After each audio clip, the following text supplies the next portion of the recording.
gabi po, Father. At po si Roger Kayobit, Mrs. ko si Berdy Kayobit. Itong mga anak ko, panganay si Kinit Kayobit, saka si Kerwin, si Kevin at saka si Ki. Kami nakatira sa cluster 2, house number 7. Ngayon po, maganda na po ang aming buhay kasi nga po na bigyan po kami dito ng pabahay. Kasi po dati po, yung tinitirahan po namin doon po sa Bilibol, 2 pong ilog ang nandun sa amin. Ngayon po, laking pasasalamat po namin dito dahil ligtas na po kami sa ilog doon. Lalo na po sa mga anak ko po, kasi dati po natatakot po kami sa paglaki ng ilog doon. So ngayon dito, malaking pagpapasalamat po namin sa Lipa dahil nga binigyan nakasali po kami dito sa pabahay. Sa lalo na po sa St. Sebastian Cathedral po sa Batangas. Maraming salamat po. Kami po, buong pamilya po kami, nagpapasalamat po sa San Sebastian, Paris, Lipa City, Batangas at Lasak.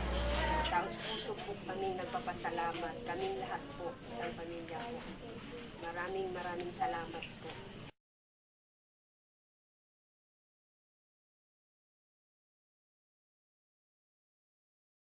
Yung pinakamasaya po sa aming pamilya, lalong-lalo na po sa aming mag-asawa, nakasal po kami. Kasi hindi po kami nakakasal dati. So, dahil sa nakasali po kami dito, laking tulong po sa amin na nakasal po kami ng sa simbahan. So, maraming salamat po sa San Sebastian, Paris, Lipa City, Batangas at sa Lasak po.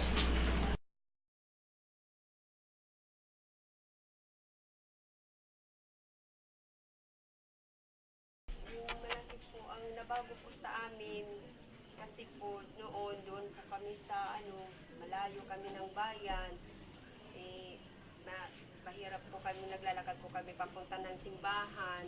So ngayon nandito na kami sa malapit sa bayan at lalo na nandito na may chapel na kami. So linggo-linggo po nagsasamba lahat.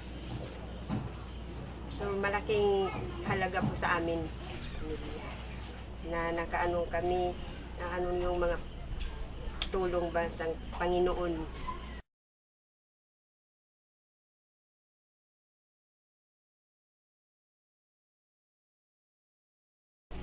Binalita ko po sa kanila na alam nyo, nabigyan tayo ng pabahay sa simbahan, makakalipat na po tayo kasi po yung bahay po namin para pong lata, yung dingding po namin, yero, sa yung namin yero din, lang kami sa lupa.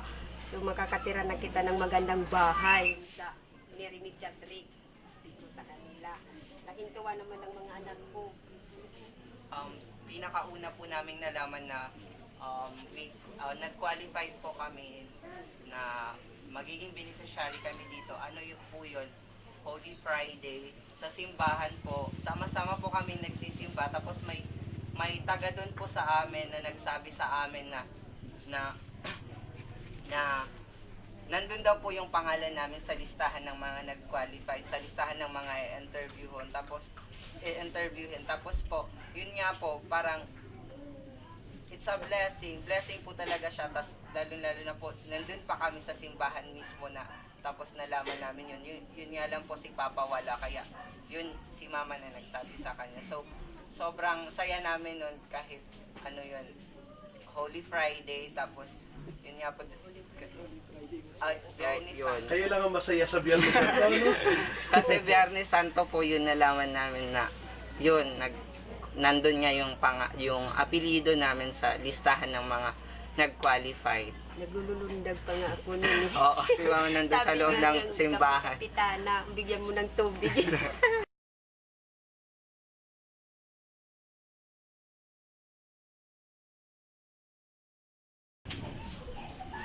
Gano'n lang nag-construction, kahit anong trabaho, basta magka-pera lang, buhay lang yung pamilya namin. makapagpaaral lang ng mga anak ko. Kahit anong trabaho, basta kaya, magtatrabaho. Wala pang Yolanda, ang inasahan namin nyug. Paano ngayon, wala naman nyug na ubos lahat. So yun nga po, maraming salamat po. So sana gusto namin ipaabot yung taos-pusong pasasalamat namin sa San Sebastian Parish, Lipa City, Batangas at saka sa bumubuo ng Lasa. Dahil po sa kanila yun, nabigyan kami ng bagong bahay. Ika nga bagong bahay pag may pangarap kasi nung time na tapos yung Yolanda nag-hit dito sa amin. Feeling ko sa panahon na yun, lahat ng pangarap namin nawala. Kasi sa time na yun, nag-aaral ako. I was a scholar sa school namin. It was a private school. So, definitely, maraming nasira sa school namin. And yung bad news doon, baka bawasan daw yung mga scholar nila. Kasi I'm a working scholar. Baka bawasan daw yung mga scholar nila. So sabi, we are 100 plus na scholar. So baka 1/4 na lang yung itara dahil kailangan ipaayos sa school yung pera. Kasi wala naman sumusuporta sa private. Kasi nga private, hindi pwede umasa sa government. Pero sa tulong ng Diyos, sa awa ng Diyos, ayun, nabigyan kami ng bahay. Parang nabuhayan kaming lahat. Na yun, makakatapos ako sa pag-aral. Ika nga ni Mama, sabi niya palagi sa amin, hanggat tumihinga, may pag-asa. Hanggat gusto mo, mabibigyan natin yan ng paraan, magagawa natin yan ng paraan. So yun, luckily, isa ako sa mga na-qualified na makabalik ulit as scholar. So yun, that time I was 4th year, magiging 5th year na ako nun. So yun, kaya nakapagtapos ako at saka yung kapatid ko na scholar dito, nakapagtapos kami dalawa.